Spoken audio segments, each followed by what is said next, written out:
Fouling occurs when marine animals or plant life anchor themselves firmly to your underwater hull.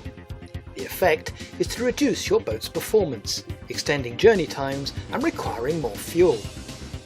Seajet makes a range of anti-fouling paints to effectively combat the problem, but they need to be correctly applied for the best results. Before applying anti-fouling, the boat must be lifted for the underwater hull to be thoroughly cleaned.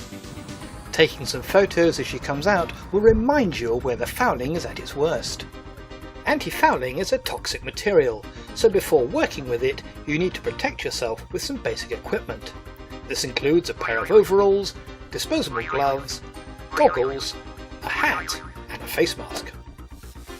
Remove every trace of fouling. Pressure washing is the most effective, but in some areas, such as behind chines, you may have to follow up with an abrasive pad and fresh water. Barnacles may be particularly stubborn, especially around stern gear, so remove them with care. The waterline may also be very dirty and will need to be cleaned. If fouling is above the waterline, then the waterline itself may need to be raised. With everything rinsed and dried, inspect the hull for any breakdown of the original anti-fouling. Any loose or flaking paint will need to be abraded with 80 grit wet and dry paper prior to priming. A sanding block will be a great help. The abrading will feather the edges and also key the bare gel coat. Rinse with fresh water afterwards. If the original anti-fouling is just too old or badly eroded, then it can be completely removed with slurry blasting or mechanical scraping. The underwater area can then be re-primed.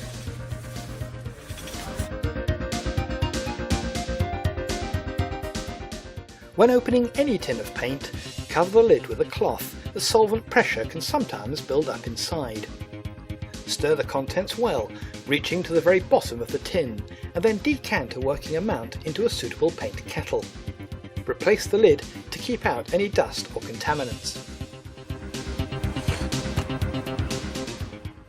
Brush the primer liberally over the exposed areas and allow to dry. As the primer is drying, mask up the waterline. Use a good quality masking tape and follow the waterline exactly, pushing the tape down firmly and making sure all clean edges are covered.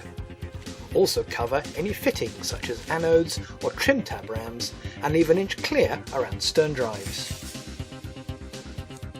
Paint thickens in the cold, so the anti-fouling is best kept at room temperature just before use, and make sure you read the instructions carefully.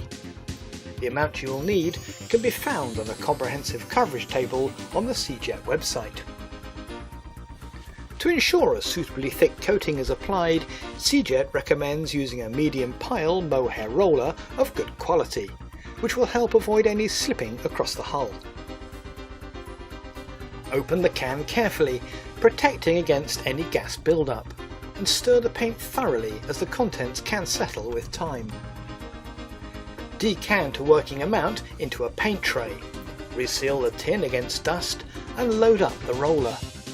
Apply the paint generously, making sure you have good coverage by going over each area in 2 passes, both vertically and horizontally.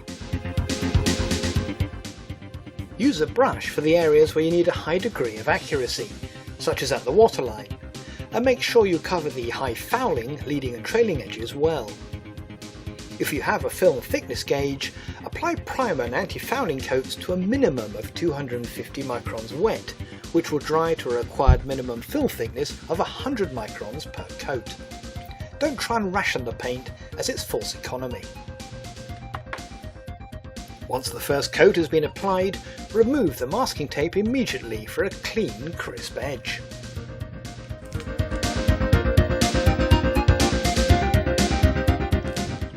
For best results, the hull should have 2 full coats of anti-fouling, so remask the waterline, pushing the tape down firmly to prevent bleed, and then repeat the painting process. Be generous with the paint on the waterline and on any leading and trailing edges. Use up any leftovers on these critical areas. As before, remove the tape almost immediately for an attractive, sharp edge. And that's it, job done. Seajet recommends leaving the re-antifoul boat ashore for a full day before relaunching, but no longer than 4 months. From then on, all it will need is an annual haul out, a pressure wash, and a fresh coat of Seajet antifouling for another year of full protection wherever you happen to cruise.